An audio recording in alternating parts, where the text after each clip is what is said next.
Show. Jenny is back with us. Yes, I told you about part 2. So Jenny, let's go right into it. For those who might have missed out on part 1, we're going to see how best we can help them now to learn more about you in part 2. Now, Festival Queen. Yeah. You were Festival Queen in what year? 1995. Yeah. Love it. That's such a changing year. That's the year I first had sex. That's 21. That was your first year. So the first time I told you that man couldn't bring sex to me. No schoolboy can chat to me. So, and if I go back a year, I can't say good because no YC boy can't say them know me. No COMC boy can't say them know me. No church teachers college boy. Because I said I had to be certified, be ready for a job just in case I get pregnant. Yes. So you have to be responsible. So 95 for me is a big year. 21 is a big number. 21 sex, 21 Festival Queen, Miss Manchester, because I teachers college, so I represented Manchester. St. Anne vexed with me, but I still have Miss Manchester. So big, beautiful year, and I love JCDC so much. Like I love teachers in my life, like Elise Wedderburn, Sylvia, Dennis Gilfillian, Miss Bertram, Carl Brown, who's dead. These people, oh my goodness, they rescued me. They rescued me from poverty, rescued me from death and desperation.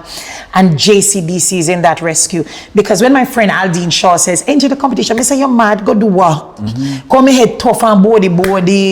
And them not have no interest in that. Them people that usually want the nice skinny, light-skinned girls, and we now learn that we have high color, them have low color, because I said more melanin, we have the high color. And they say, no, the good thing about festival is just about your brains and about how sharp you are. Culture and all of that. And culture, I love, and by the time they convinced me, I was ready. I just love it. And then through JCDC, I met, I think, the best minister of all times, and I would say it without apology. And he's also, because he's also linked to York Castle High School. We're talking about Burchell Whiteman, whom I love dearly. Yeah, I remember Dare Burchell. not say anything bad about Burchell Whiteman. And he placed me on the board. I was on the JCDC board. I became that, and I learned so much. I mean, all these protocols, all the things they got to learn. What was it about the Festival Queen competition at the time that, make you so proud of it? And what's the difference with it now? Probably? I mean, I'm hating that so many queens seem to go in and out. I milked it. I milked it like we used to milk a country. We call them a country. So you go in, you're going to meet the Governor General. That's when I fell in love with Edward Seaga. I don't take party lines. I take people lines. Yeah. Because Philip Paulwell is my good friend. Love Philip Paulwell. I don't care what enough is about him. Love holy politicians. Julian is also dear to me as a member of parliament. I love Edward Seaga a lot. I'm going to tell you a moment when I was lost in life. Nobody knew it but Edward Seaga. And he discovered it in 1 minute, 60 seconds. Let me tell you how he changed my course. So I'm entering this Festival Queen, and all of us are sashed. And you know how it is. You go for a protocol. You go for one of those calls, the courtesy calls, you call it. And I know I'm going to beat Kingston and St. Andrews, so she's my friend. I know I'm going to beat St. Catherine, so she is my friend. I told her I don't crawl with anybody. I rise with eagles. So those are strong competitors. I Miss Portland, Antoinette Bradshaw. I remember her. Oh my God, I can't believe I remember her name. They were strong. And I watched Edward Seaga walking down, and he's asking each lady why they entered the competition. He's greeting them and he's doing all this stuff. And then he reaches me, and he messed up my life. He says to me, hello, Miss Manchester, where are you from? And I said, dear God, I don't know. He says, what do you mean you don't know? I'm in a competition, a Festival Queen competition, and I couldn't answer the simplest question, which is, where are you from? I said, Honorable, I don't know. He says, what do you mean? I said, my parents had me in Rose Lane, and I think that's your division in Kingston. And then they moved from Rose Lane to some other places in Kingston. I tell you, we moved nothing. So Melrose, Allage, Halfway Tree, Grove, Kencut. And then I said that when we went to Bamboo, St. Anne. I went to school in St. Anne. Then, of course, I'm in Manchester because I'm doing Teachers College. I don't know which parish I'm from. And he held my, give me your hand. It's COVID time, but you can sanitize afterwards. And he held my hand and he says, it's okay, my dear. It's enough that you're Jamaican. What a message. Stop it! What a message. Edward Seaga set me up for life. No wonder you're so in love Passionate. with our people and everything Jamaican. You see, the music. So when you ask me where I come from Jamaica. I love it. I had no gray areas after that for Festival Queen. And ask me why I love it, because Festival Queen allows you to fall in love. And you study your culture, you know, because you're an ambassador. And therefore, I laugh sometimes. I see people talking about Jamaica. They can't know Jamaica like me. You know, I place them Alligator Hole. You know, we do. I know a pond. No Alligator Hole. Where you do come, my husband carry me all them places where you see manatee. You know, we have sea cow. I have been to every parish and a 15th parish if you have it, because me love yard. When they announced that you are the Festival Queen. Yes. Take me to that moment, because now you're fighting to get out of poverty. Yes. You're fighting to make a name. I don't even have clothes. It's the lady, Marcia. I will never forget Marcia. She was in charge of the competition, who loaned me jackets. She loaned me a blouse I still have. Marcia, I still have your blouse. It has 4 sides: white, red, blue, and a kind of khaki kind of vibe. I still wear it. It's still so good. And then blouse if you buy in a life. From 1995, I still have the blouse. And therefore, I will never forget people who have done for me to help me to be here. And when I was Festival Queen, I didn't even have the wardrobe. I didn't have it. So they had to call people, try and get clothes for me. You're not going to make me cry on this set, you know. It's been rough. And that's why I can't be defeated. Didn't even have a proper blouse or jacket. But I was Miss Festival Queen. I was Miss Jamaica, so you kind of get that afterwards. And we have a way of waiting to get the shirt, get the brand, get the blouse, to get there. Hell no, you gotta prioritize. Get there, then get that. You don't need the Audi first. You know, or the Toyota, or that. You need to get that, then you can get that. Our priorities are messed up. You know, I can resonate with your story so much, because as you begin to talk, I can imagine that for myself as well. Yes. We grew up so poor that I remember my mother and my sister. I remember at one point, my mother couldn't go road. Yes. Because she had one shoes. Yes. You know them shoes, they used to call matey shoes. Yes. That big shoes. Yes. And she took that one shoes. Yes. And she gave it to my sister to go to school. Wow. And Love she her. could not go anywhere. Big up, mommy. So when you're beginning to talk about this, I can just look back and I remember these things. And these things, of course, sometimes when you look back and you see how far you've become because you're determined. Yes. And that's the thing I'm trying to tell people. It doesn't matter where you're from. Yes. It doesn't matter your family background. Don't care. No matter what it is. What matters is what you want. Is what you want. Is who you are, what you want. I mean, I had cardboard. You know what I did when I was growing up? I had boxes in the corner. What were my boxes for? To be able to change the cardboard that's in my shoe. Boxes. So therefore, I cut a cardboard. If it rain and it get wet, you just go for the next piece. I just change my cardboard. When people are changing them shoes, but I never even watch them. And that's why I don't have many friends, because from then I wanted to be so focused. I don't do this bag of friend thing, because they're going to mess you up as well. Imagine now when it is that you have a cardboard and them have pairs and pairs of shoes. They're going to laugh at you. They're going to talk a story. They didn't know mine. They knew some. They didn't know mine, because I just focus, do my thing. Decide that it had to be different. I cannot live and stay in poverty. Gotta get out of there. There's so much to talk to Jenny about, and we'll talk more after this break. Welcome back to the show. So Jenny is here, and she was Festival Queen in 1995, and we now talk to her about her marriage. Ah, really? You're going there? Okay. What do you want to know? No, tell me about when you met your husband, Radley. Festival again. Yeah. So I was on stage, and I have to sing a song, right? Because I tell you I sing. Yes. So I was doing, if a ship of your life is tossing on a sea of strife, you need someone. So I sing it, and after I did, I Give You Jesus, and I came down in my white dress, because I love white. It looks good against my dark skin, my nice chocolate complexion. Yes. this gentleman turns around and he says, how do you think you did? And I say, I think I did well. And then he says, do you think you should have changed your song? And I said, no. And I'm saying, so when everybody come back, you know, for down a Ward Theatre, because it was at Ward Theatre. You remember the Ward Theatre was the thing? Yes, I know. When we get more money, we buy the Ward Theatre. And I said, yes. And he says, do you think we'd have done better with another song? And I said, no. And then he asked me about the other performer on the stage, and then I realized there's a banter going on here. There's a deliberate banter.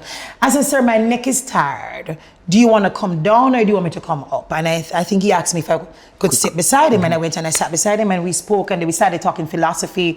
And then because I'm a literature teacher as well, you know, you could talk about Shakespeare, you could talk about poetry and lines, and I'm loving lines. I love poetry. And then I realized he had similar passion and love, and he just came to watch festival, which is what he does every year, so he loves culture as well. So people think I'm married to a white man. He's actually from St. Elizabeth. Them just now I'm not calling them St. Elizabeth because white people did long time took place there, of course. So they landed there. They, I'm sure, fell in love with some of the locals or used them or whatever they did, and therefore you have quite a lot of people down at St. Elizabeth that don't have much color. So I'm not married to a white man, and he's not a millionaire at all.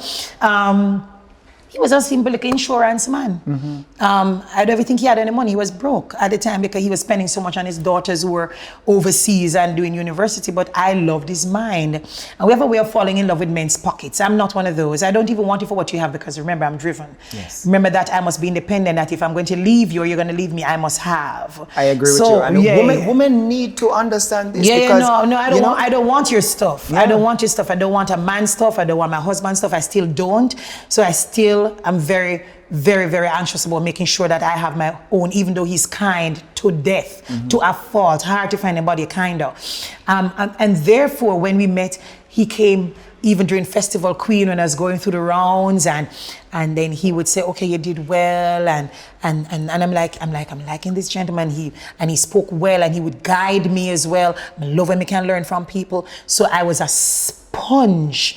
And Radlin Graham, while sponging, was working his way into my heart and softening the parts when a man can come between this leg because I don't want to get pregnant yet. You must say, I'm not about pregnancy, you know. Right. Your parents' fault, you know, because them tell you if you get pregnant, you have to come out. Put the fear of God in you. Ain't no fear of man in you. If you get pregnant, you have to come out. And where you go come out and go. And therefore, that's how. So when people court today, go to restaurants, you can't catch them with food. Yeah. Drinks, can't catch me with your liquor. It was about words and poems and that kind of thing, and I recognize that. He was your Shakespeare. He was my Shakespeare, that's right. Although William Shakespeare is a lot of other things. Right. But he was my poet. Right. He was my poet, yes.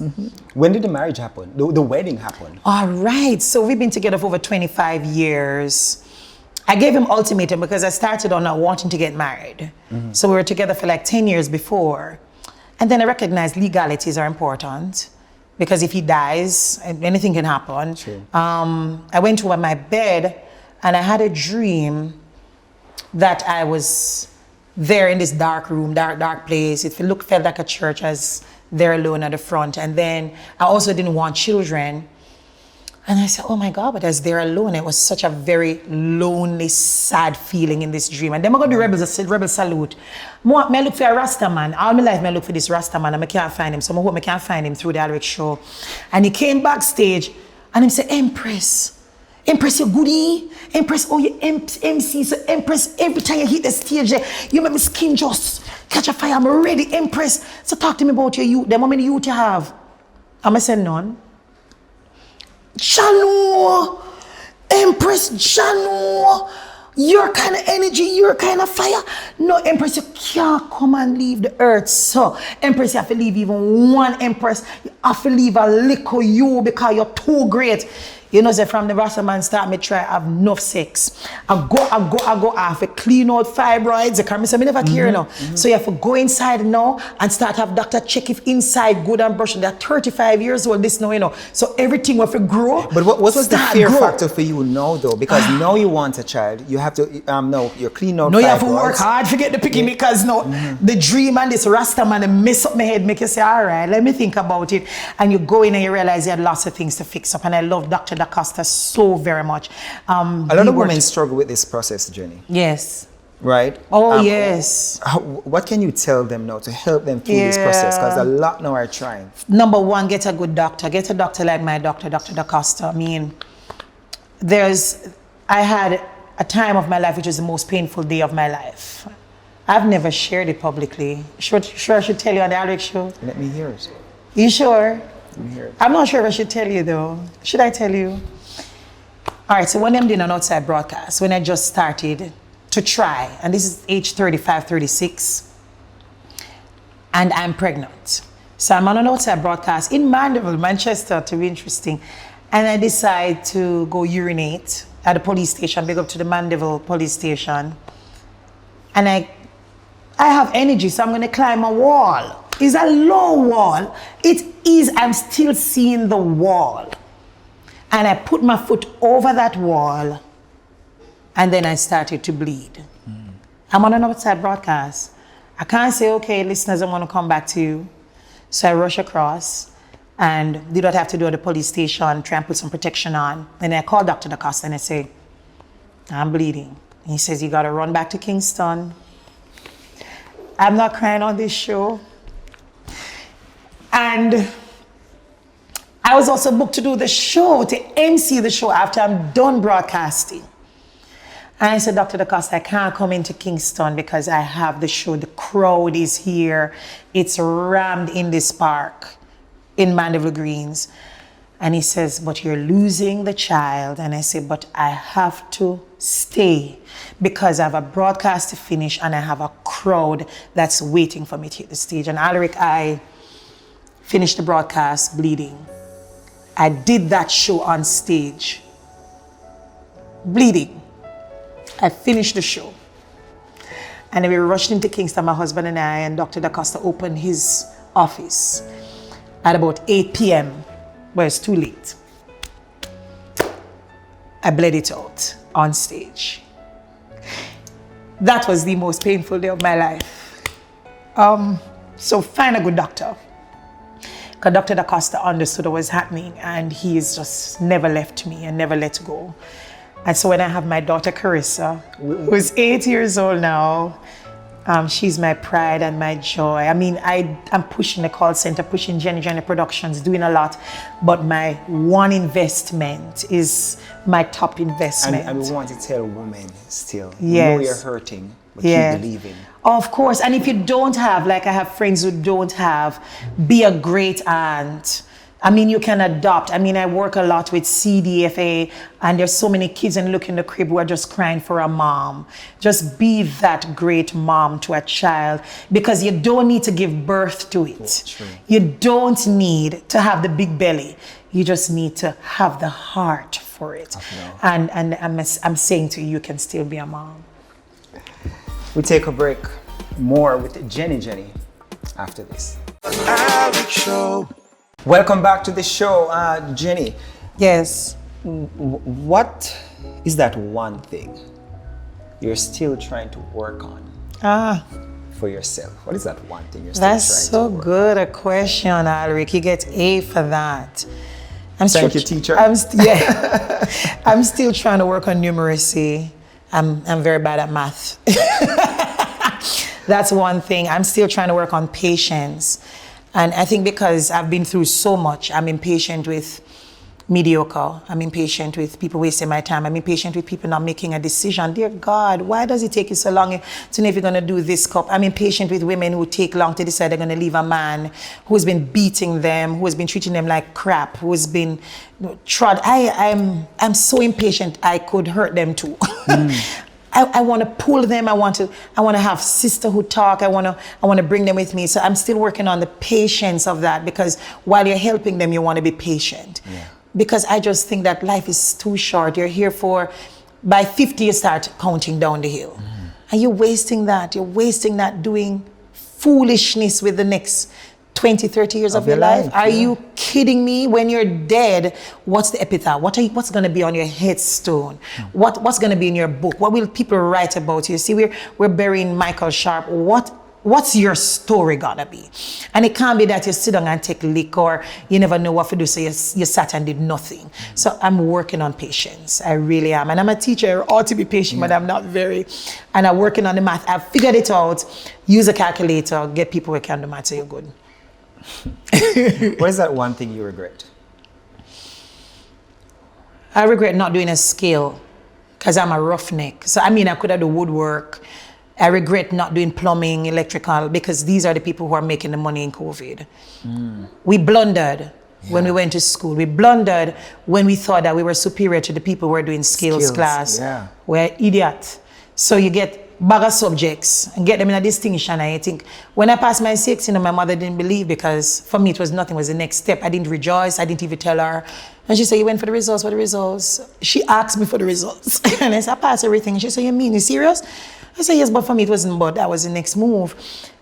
And you now know that we blundered with all these subjects. You get everything, but what did you really get? You just got subjects. The guy in the woodwork class at York Castle and electrical, he got more than me. The persons who did, I'm still vexed with the teacher who told me to take POB over Spanish. The person who did Spanish, they got more than me. I blundered there, and I'm still so very upset that I took principles of business over Spanish. Still vexed. You could have been a translator now. Shop box cover. I could have talked to them online now. Yes. But I'm doing Duolingo. It's something that everybody should know. You should try Duolingo. It's fantastic. You learn any language on your phone. So it's not too late. Once you're alive, one a dead, no call it dopey. Go for it. You can still do it. Wow. Why didn't you do a lot more TV? Why didn't TV do a lot more, Jenny? That answers the question. You never got a lot of offers? Exactly. Exactly. So you made your own show? I made my own show. You don't call me? Why you made Dancing Dynamites? Oh, I love dancers. Oh, dancers, I love you so much. I think dancers are my story. Let me tell you why they're my story. Before we move on to the next question, I see gasping for breath to do that. Because they're so taken for granted. You'll do a show, you'll pay a DJ and a songman $500,000, even $1 million, but you pay a dancer $5,000. You pay him even $3,000, and he'll take it. And nobody was looking at the dancers, and they were enhancing the shows. Sure. They still enhance the show. You put a dance upon this and it's done. I love them because they are one of the most skilled groups in our country. So very good, so underestimated, and I've made them my life project. As a matter of fact, I don't throw tides. I see my church all Sunday me online, and them I say throw tides, throw tides. I throw offering, I don't throw tides. Why? Because I throw the tides in lives. So therefore, my dancers, as long as they do well, we say big up to hotels like Moon Palace and Hilton and Jewel's Group and couples, because they book the Jam Dynamites. I subsidize some of that to ensure that those dancers don't fall in the wrong hands, because that's what's happened. A number of those youngsters in their communities, if you don't put dance on their feet, they're gonna put guns in their hands. And I've made it my task, even broke as it is in COVID, to ensure that I'm saving as many dancers. And that's why we're gonna keep Dynamites going as long as I possibly can. And big up to those who do that, because you're also saving somebody who could be at your doorsteps that you never wanted there. The dancers must have a chance, and I love them, and that's why I did it. So my husband is also a big part of that. So people are singing, and he was watching the singing show, and he said, them don't have a drop of sense. And I'm bathing. He said, they don't have a drop of sense. I said, what do you mean? Them do this back of singing. Look how much dancers. When you do a show and put dancers, look how the dancers, they mash the place. I said, then you don't have no sense. You don't have a drop of sense. We are going to do dancing. And that's how it started. Bathroom talk. Husband said them never drop a sense. Nobody no see how the dancers them mash up everything I do. I said they never drop a sense. Our idea that we're gonna do it, and that's how we came. How many years you've done? 15 years. Woo! 15 beautiful years with our dancers, and we're still doing it. And in COVID, look out it now. Go. That's very successful. Have you made it? Bless you. No. No, and that's why I do not believe in self-actualization, Maslow's theory. I don't believe it. If you've made it, then why is Mileda Zan still going to his store even with COVID, and he motivates me. Mileda, I want to tell you. Again, you said you don't do it for the money. No, I can't count. I tell us I can't count. We can't do maths, you know. So therefore, I'm not doing it for the cash. And therefore, if you self-actualize, you die. Never self-actualize. How do you stay above the noise? I mean, you have an obligation to the crowd, to an audience. How do you stay? I like that, the noise, because it does get noisy. I don't think of the noise. They're very dangerous. The people who love you can be your biggest downfall. There's a teacher, her name is Esme McLeod at York Castle. She taught me a lot of stuff, and her one lesson is my lesson for life. Beware Caesar's crowd. Let me say it slowly. Beware Caesar's crowd. Beware Caesar's crowd. Beware, comma. Beware. But Caesar's crowd is important because it's the same crowd when you're reading Shakespeare that says, "Hail Caesars." Esme says, "What do you notice, students?" And none of us could get it. None of us at York Castle got it right. And she says, the same crowd, let's go back to page 70. The crowd said, "Hail Caesar." And then she says, "Now take me to page 90. It's the same crowd that says, "Kill Caesar." So I am very aware of the noise, and I take you where you are, but I am very aware that the same crowd that says, "Hail Caesar," as you mentioned, will the say, same "Kill crowd. Caesar." You have been attacked on social media. Yes, by the same crowd. By the same crowd. And also, there was a recent thing with mackerel. Okay. Right? I don't recall you addressing it. I didn't. Why not? And what is it that you want to say no? Because you and I spoke about it. Yes. And I know you have good intentions. Yes. And what was that one lesson you wanted her to take away Wow, from that? no, I didn't want no one lesson. I wanted several lessons. I'm a mother and I'm a teacher, and I'm a woman who recognized that mackerel is crying out for help, and people, Caesar's crowd, they were pulling her in the wrong direction. And Caesar's crowd said, "Go on, mackerel, get to Jenny mackerel, take a gal man mackerel," and they're doing all this interview, and mackerel said, "Me take your man, I'm a second man, I'm worth a man, a man like a good tight." And I'm like, but nobody's telling her that she's more than a vagina. Right. And I wanted to do that. I wanted the opportunity to see if I could stall and stop her from self-destructing. And even if it is that she is upset that I told her that she is prostituting herself, because that's what you do. If it is, if I give you sex for favor, what then am I?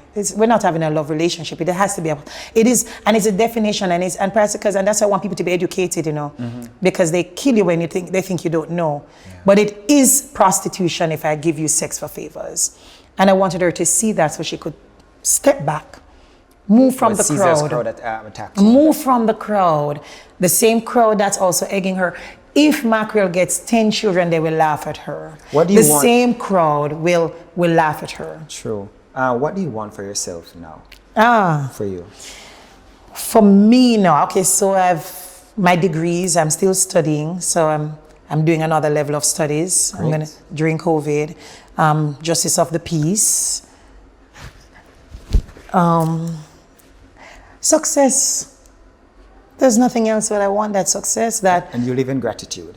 And I'm always, forever grateful for those who have taken me on this journey, and for those who continue to call and believe in my stories and believe in our causes, just like how they continue to promote and your story, Alric, because you got so many stories within your stories. We say big up to those persons who lift us up and they raise us up, and we thank them. So I'm forever grateful. I'm forever grateful to you that we've worked together and that you've allowed me to come and share my life on this very public platform. Things I've never said before. Right.